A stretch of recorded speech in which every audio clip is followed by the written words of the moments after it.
آج بڑا مسئلہ یہ ہے کہ ہمارے اندر سے صبر ختم ہوتا جا رہا ہے. آج بے صبری کا دور ہے. چھوٹی سی مشکل آ جائے, چھوٹی سی پریشانی آ جائے, ہم شکوہ کرتے ہیں, ہم شکایت کرتے ہیں. یاد رکھیے, سب کو بتا کر صبر نہیں ہوتا ہے. بعض اوقات ہمارے ساتھ کوئی پرابلم ہو, پورے محلے کو بتایا, ارے بھائی بڑا مسئلہ ہے, کاروبار ڈاؤن ہو گیا ہے, طبیعت بالکل ٹھیک نہیں ہے, فلاں نقصان ہو گیا ہے, سب کو بتا کر آخر میں کہتے ہیں جناب میں تو صبر ہی کر رہا ہوں. یہ صبر نہیں ہے. صبر پتہ ہے کس کو کہتے ہیں؟ میں جانوں میرا رب جانے. ہاں, کسی کو پتہ نہ چلے. ہم ایک جملہ بڑا شوق سے کہہ رہے ہوتے ہیں, کافی لوگوں کے منہ پر یہ جملہ ایک محاورے کے طور پر آ گیا ہے کہ اللہ پاک آپ کو صبر جمیل عطا فرمائے, صبر جمیل پر اجر عظیم عطا فرمائے. ان کو کبھی روک کے پوچھے حضرت صبر جمیل کہتے کس کو ہیں؟ تو ہمیں شاید یہ نہیں پتا ہے. ہم شاید کسی جمیل بھائی کا صبر سمجھ رہے ہیں. یہ جمیل بھائی کا صبر نہیں ہے. صبر جمیل کی ڈیفینیشن لکھی ہے کتابوں میں. صبر جمیل یہ ہے کہ دو بندے ہوں, ایک پریشان ہے اور ایک بالکل خوشحال ہے. آپ کو دونوں کو دیکھ کر پتہ نہ چلے کہ پریشان کون ہے. میرا چہرہ بھی نہ بتائے. اچھا ہم زبان سے نہیں بتاتے, چہرے سے پتہ چل جاتا ہے, بھائی خیر تو ہے, آج آپ کی طبیعت, آپ کا منہ اترا ہوا ہے, تو ہاں بس یار وہ فلاں مسئلہ ہو گیا فلاں. نہیں, کسی کو پتہ ہی نہ چلے. صبر یہ جو, جس صبر کو سبحان اللہ جس کی برکتیں ہیں نا, پھر دیکھیں غیب سے کیسے مدد آتی ہے. وہ نعت کا شعر سنا ہوگا نا, کسی کا احسان کیوں اٹھائیں, کسی کو حالات کیوں بتائیں, تمہیں سے مانگیں گے تم ہی دو گے, تمہارے در سے ہی لو لگی. اچھا مجھے ایک بات بتائیں, میں اپنی بیماری کسی کو بتا دوں, کیا وہ علاج کر دے گا؟ میرا نقصان ہو گیا کاروبار میں, اس کو بتاؤں گا, کیا پیسے دے دے گا؟ ملنا کچھ نہیں ہے, صبر کا ثواب جا رہا ہے. تو اللہ کرے کہ یہ بات سمجھ آ جائے کہ ہم پراپر صبر کرنے والے بنے. ہے بات بڑی گہری, لیکن عقل مند لوگ پک کر لیں گے. حضرت رابعہ بصریہ رضی اللہ تعالیٰ عنہ نے, بڑی ولیہ تھیں, بڑی کمال کی خاتون تھی. ان کے قریب سے ایک شخص گزرا, اس کے سر پر پٹی بندھی ہوئی تھی. تو حضرت رابعہ بصریہ نے پوچھا کیوں پٹی باندھی ہے؟ کہتے ہیں سر میں درد ہے, بیمار ہوں اس لیے پٹی باندھی ہے. آپ نے پتہ کیا کہا؟ کیا کبھی صحت کی پٹی بھی باندھی تھی؟ اب یہ بات بڑی گہری ہے.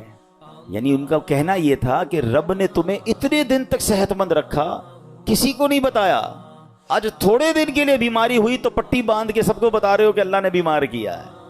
یہ بات سمجھنی ہے کہ ہماری پرابلم ہماری ہے. میرا رب, اگر رب راضی ہے میری پرابلم پر تو میں بھی راضی ہوں نا. کیونکہ آپ حدیثیں تو پڑھیں کہ نبی پاک علیہ الصلوۃ والسلام کی حدیث پاک ہے جس کا مضمون ہے کہ اللہ پاک جس بندے سے محبت کا ارادہ فرماتا اس پر آزمائشوں کی بارش بھیج دیتا ہے. اب بڑی اہم بات ہے کہ محبت بھی ہو رہی ہے اور آزمائشیں بھی آ رہی ہیں. حدیث کا اگلا حصہ اس کو کلیریفائی کرتا ہے کہ حدیث پاک کا مضمون ہے کہ رب کی رضا یہ ہے کہ میرے بندے سے دنیا میں جو خطائیں ہو گئی ہیں میں آزمائشیں بھیجوں, یہ صبر کرے, اس کے گناہ معاف ہو جائیں, اب میرے پاس آئے تو گناہوں سے پاک ہو کر آئے, میں اسے اپنی جنت میں داخل کر دوں. تو آزمائشیں تو میرے گناہ معاف کروانے آئی تھیں, اور ہم ہیں کہ ان آزمائشوں پر واویلا مچا رہے ہیں, لوگوں کو بتا رہے ہیں, شکوے کر رہے ہیں. بعض اوقات تو زبان سے جملے ایسے کہہ دیتے ہیں جو اللہ کی بارگاہ میں ناراضی کا سبب بنتے ہیں. نہیں میرے پیارے اسلامی بھائی, ہمیں یہ غور کرنا چاہیے کہ جس رب نے ساری زندگی چھاؤں میں رکھا ہے, اگر کچھ دن دھوپ کے آئے ہیں تو صبر سے گزارنا ہے. یہ امتحان ہے. قرآن میں رب نے فرمایا نا, وہی بات والی بات ہے, قرآن پڑھیں نا, اللہ فرماتا ہے وَلَنَبْلُوَنَّكُمْ بِشَيْءٍ مِّنَ الْخَوْفِ وَالْجُوعِ وَالنَّقْصٍ مِّنَ الْأَمْوَالِ وَالْأَنفُسِ وَالثَّمَرَاتِ وَبَشِّرِ الصَّابِرِينَ. اللہ نے تو لسٹ بھی دے دی ہے, ہم ان قریب تمہیں آزمائیں گے, بھوک سے مال کم ہو جائیں گے, بیمار ہو جاؤ گے, خوف آ جائے گا, پرابلمز آئیں گی, مگر آگے کیا فرمایا؟ وَبَشِّرِ الصَّابِرِينَ, خوشخبری ہے صبر والوں کے لیے. الَّذِينَ إِذَا أَصَابَتْهُمْ مُصِيبَةٌ, جب وہ مصیبت میں گرفتار ہو جاتے ہیں, قالوا انا للہ و انا الیہ راجعون, کہتے ہیں ہم اللہ ہی کا مال ہے, اللہ ہی کی طرف لوٹ کر جانا ہے. تو اللہ قرآن کی اس آیت کے صدقے ہمیں صبر کرنے والا بنا دے. نیکیوں میں صبر, جیسے بعض اوقات انسان نیکی کرتا ہے تو اس کو تکلیف ہوتی ہے, مشکل ہو رہی ہوتی ہے, فجر کے لیے اٹھنا ہے, نیکی کی دعوت دے رہا ہے تو کوئی مخالفت کر رہا ہوتا ہے, دین کا کام کر رہا ہوتا ہے تو رکاوٹیں آ رہی ہوتی ہیں. تو نیکی کرنے میں جو تکلیف ہو اس پر صبر کرنا, یہ ایک صبر کی قسم ہے. دوسرا, ممنوعات سے بچنے کی مشقت پر صبر, جیسے گناہ کرنے کو جی چاہ رہا ہے, گناہ کرنا آسان ہو گیا ہے, موقع مل رہا ہے, اور انسان اب کوئی روکنے والا بھی نہیں ہے, اب وہ صبر کر رہا ہے، اب وہ اپنے آپ کو روک رہا ہے، مال آگے آ رہا ہے، حرام روزی نظر آ رہی ہے، چانس مل رہا ہے، چوری کرنے کا چانس مل رہا ہے، دھوکہ دینے کا چانس مل رہا ہے، ایک ڈیل آئی ہے جناب جس میں بڑے پیسے ہیں، تھوڑا سا گڑبڑ کرنی ہے، یہ صبر کرنا ہے۔ یہ صبر اللہ کو بڑا پسند ہے، ہاں اس پر صبر کرنا یہ بھی صبر کی قسم ہے۔ اور آپ نے قرآن کی وہ آیت یاد رکھنی ہے کہ ان اللہ مع الصابرین، اللہ صبر کرنے والوں کے ساتھ۔ ہم لوگ بعض اوقات سمجھتے ہیں کہ جو مار پڑتی ہے، جھگڑا ہوتا ہے، بیماری ہو جاتی ہے، اسی پر صبر، یقیناً یہ بھی صبر کی ایک قسم ہے۔ تیسری قسم بھی یہی ہے کہ دنیا کی مصیبتوں اور آفتوں پر صبر کرنا، لیکن جو پہلی دو قسمیں ہیں نا، یہ بھی صبر ہی ہے، اور بڑا کمال کا صبر ہے کہ نیکی کرنے میں مشکل ہو رہی ہے، بندہ صبر کر رہا ہے مگر نیکی کیے جا رہا ہے۔ بعض اوقات روزہ رکھتے ہیں، تکلیف ہوتی ہے، مشقت والا کام بھی ہے، پھر بھی روزہ رکھ رہے رمضان کا، صبر کر رہے ہیں نا، یہ بھی صبر کرنے والا ہے۔ گناہ کا موقع مل رہا ہے، گناہ نہیں کر رہا، رک رہا ہے، یہ بھی صبر کرنے والا ہے۔ تکلیف آ گئی، آفت آ گئی، مصیبت آ گئی، اللہ کی رضا پر راضی ہے، صبر کر رہا ہے، یہ بھی صبر کرنے والا ہے۔ اچھا، اب اس میں ورابطو، قرآن میں ایک اور لفظ ذکر ہوا اس آیت میں، اس لفظ کے مفہوم پر مفسرین نے کافی تفصیلی کلام کیا، جس کا خلاصہ یہ ہے کہ لفظ ورابطو کے دو معنی ہو سکتے ہیں۔ سرحد پر اپنے جسموں اور گھوڑوں کو کفار سے جہاد کے لیے تیار رکھو، نمبر دو اللہ تعالیٰ کی اطاعت پر کمر بستہ رہو۔ تو جو لوگ سرحدوں کی، اسلامی سرحدوں کی حفاظت کرتے ہیں، اپنی جان جوکھوں میں ڈالتے ہیں، شہید ہو جاتے ہیں، اپنا سب کچھ لٹا دیتے ہیں، ان کے بڑے مرتبے قرآن میں بیان ہوئے، اور اس کی تو بڑی فضیلتیں ہیں۔ سبحان اللہ، یاد رکھیے کہ اسلامی ملک کی بقا، مسلمانوں کی حفاظت، دین کی سربلندی، اسلام کی قوت کا اظہار، لوگوں کے حقوق کا تحفظ، پیغام الہی کے لیے تبلیغ، کفر کی راہ میں رکاوٹ اور اس کی روک تھام میں اسلامی ملک کی سرحدوں کی حفاظت کا بہت عمل دخل ہے۔ حضرت سہل بن سعد ساعدی رضی اللہ تعالیٰ عنہ فرماتے ہیں کہ سرکار دو عالم علیہ الصلوۃ والسلام نے ارشاد فرمایا، راہ خدا میں ایک دن سرحد کی نگہبانی کرنا دنیا و ما فیہا سے بہتر ہے، یعنی دنیا اور اس کے اندر جو کچھ ہے وہ سب سے بہتر یہ ہے کہ اللہ کی راہ میں اسلامی سرحدوں کی حفاظت کی جائے۔ تو اخلاص کے ساتھ جو یہ کام کرتے ہیں وہ ان کے بڑے مرتبے ہوتے ہیں۔ حضرت سلمان رضی اللہ تعالیٰ سے روایت ہے، نبی پاک علیہ الصلوۃ والسلام نے ارشاد فرمایا، ایک دن اور ایک رات سرحد کی حفاظت کرنا ایک مہینے کے روزوں اور قیام سے بہتر ہے۔ حفاظت کرنے والا اگر مر گیا تو اس کے اس عمل کا اجر جاری رہے گا اور وہ فتنہ قبر سے محفوظ رہے گا۔ تو یہ نصیب والوں کا حصہ ہوتا ہے۔ ٹھیک ہے، اب ہم نے دو باتیں اس آیت سے سیکھی کہ ایک صبر کرنا ہے، مصیبت آئے تو صبر کرنا ہے، نیکیاں مشکل لگ رہی ہیں پھر بھی نیکیاں کرنی ہے، فرض پورا کرنا ہے، صبر کرنا ہے، اور اسی طرح گناہ کرنے کا موقع مل رہا ہے، چانس مل رہا ہے، بڑھ کر گناہ آ رہا ہے، اپنے آپ کو روکنا ہے، صبر کرنا ہے، یہ سب صبر میں شامل ہے۔ اور پھر ہم نے اسلامی سرحدوں کی حفاظت کے بارے میں سنا۔ اسی طرح میرے پیارے اسلامی بھائیوں، نبی پاک نے ایک بار صحابہ کرام سے فرمایا، تمہیں ایسی چیز نہ بتا دوں جس کے سبب اللہ تعالیٰ خطائیں مٹا دے اور درجات بلند کرے؟ عرض کی حضور ضرور بتائیے۔ ارشاد فرمایا، جس وقت وضو ناگوار ہوتا ہے اس وقت وضو کامل کرنا، اور مسجدوں کی طرف قدموں کی کثرت، اور ایک نماز کے بعد دوسری نماز کا انتظار، اس کا ثواب ایسا ہے جیسا کفار کی سرحد پر حمایت بلاد اسلام کے لیے گھوڑا باندھنے کا ہے۔ یعنی کچھ لوگوں کو تو جہاد کا موقع ملتا ہے، اللہ ان کو سلامتی عطا فرمائے، مگر عام مسلمان جیسے ابھی کوئی اگر اسلامی سرحدوں پر ہمارے ملک میں کوئی ایسا معاملہ نہیں اور ہم نہیں جا پا رہے، تو یہ کتنی پیاری حدیث ہے کہ ایک نماز سے دوسری نماز کا انتظار کرنا، جب وضو مشکل ہو اس وقت وضو کرنا، سردیوں میں بعض اوقات وضو مشکل ہو جاتا ہے، مسجدوں کی طرف قدم رکھ چلنا، تو آقا فرماتے ہیں اس کا ثواب ایسا ہے کہ کفار کی سرحد پر حمایت بلاد اسلام کے لیے گھوڑا باندھنے کا۔ تو اے میرے پیارے اسلامی بھائیوں، قرآن پاک کی آیتوں میں ہم سب کے لیے بہت سارے میسج ہیں۔ ایک بڑی کمال کی آیت ہے، اور اس آیت نے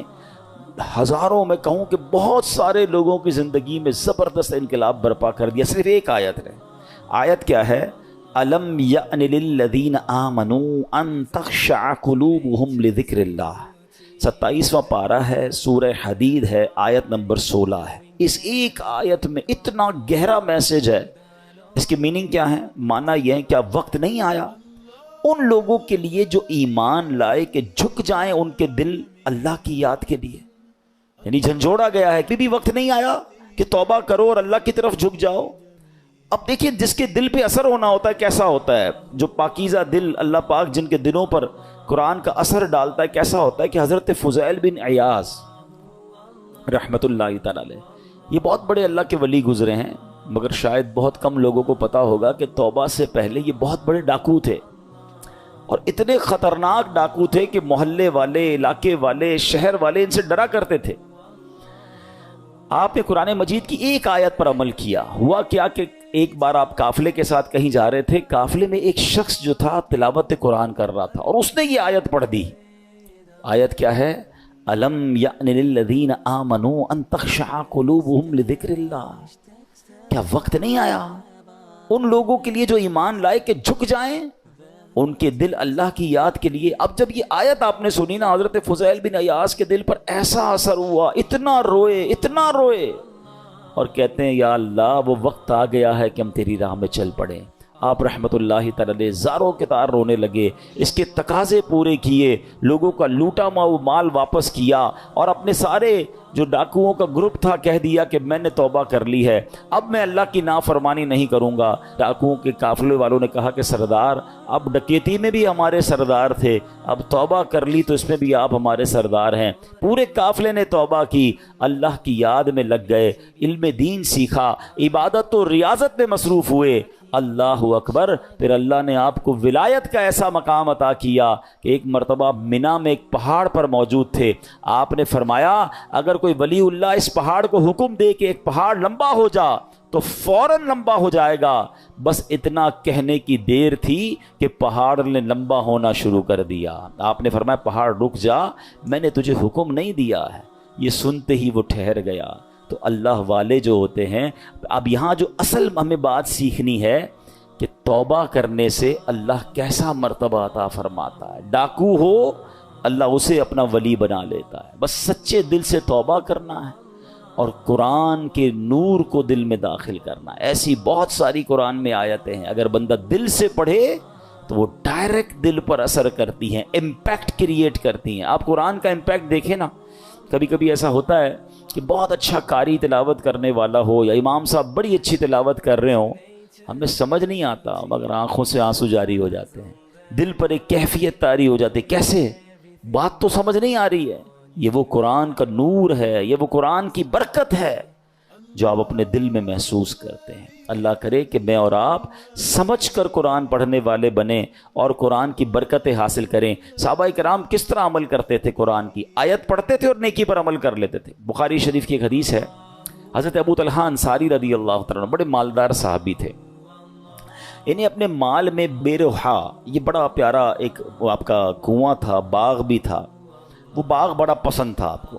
تو بے روحا نامی باغ انہیں بڑا پسند تھا. تو قرآن کی آیت نازل ہوئی, لن تنالوا البر حتى تنفقوا مما تحبون. یہ چوتھے پارے کی پہلی آیت ہے. اب دیکھیں اس ایک آیت میں میسج کتنا ہے. 6600 سے زیادہ آیتوں میں کیا کیا خزانے ہوں گے. میں نے آپ کو ابھی ایک آیت سنائی جس نے حضرت فضیل بن عیاض کو بدل دیا. ابھی ایک آیت سنائیے, چوتھے پارے کی پہلی آیت. ترجمہ کیا ہے اس کا؟ تم ہرگز بھلائی کو نہیں پا سکو گے جب تک راہ خدا میں اپنی پیاری چیز خرچ نہ کرو. کیا شاندار میسج ہے. اگر بھلائی چاہیے تو اللہ کی راہ میں بیسٹ خرچ کرنا ہے, گھٹیا نہیں. اچھا انہوں نے پڑھی یہ آیت, ابھی نازل ہوئی, ابھی پڑھی, فوراً نبی پاک کی بارگاہ میں حاضر ہوئے, کہتے حضور بے روحا جو ہے نا باغ مجھے بڑا پسند ہے. اللہ نے فرمایا ہے بھلائی جب ملے گی جب بہترین چیز خرچ کرو گے. حضور میں اپنا یہ پورا باغ ہی راہ خدا میں خرچ کرتا ہوں, صدقہ کرتا ہوں. ادھر آیت پڑھی, ادھر عمل شروع. ہم نہ جانے کتنے بیان سنتے ہیں, کتنی آیتیں پڑھتے ہیں, کتنا قرآن پڑھتے ہیں, عمل کدھر ہے؟ تو یہ وہ لوگ تھے جو قرآن پڑھتے تھے اور فوراً اس پر عمل کرنا شروع کرتے تھے. اور پھر اللہ نے ان کو کیسا مرتبہ عطا فرمایا. اے میرے پیارے اسلامی بھائیوں, قرآن سے محبت کیجیے, قرآن سے دوستی کیجیے. حدیث پاک میں آتا ہے جس کا مضمون ہے وہ دل ویران ہے جس میں کچھ قرآن نہیں ہے. ہم چیک کریں ہمارے سینوں میں کتنا قرآن ہے. میں آج آپ کو ایک ایسی روایت سنانے جا رہا ہوں کہ جب بھی پڑھتے ہیں نا یا اس کو سنتے ہیں, کہتے ہیں نا وہ رونگٹے کھڑے ہو جاتے ہیں. یہ تورات شریف میں روایت ہے کہ اللہ پاک ارشاد فرماتا ہے اے میرے بندے، کیا تجھے مجھ سے حیا نہیں آتی کہ تو راستے میں چل رہا ہوتا ہے، تیرے پاس اپنے کسی بھائی کا خط آتا ہے تو تو راستے سے ہٹ جاتا ہے، بیٹھ کر اس کے ایک ایک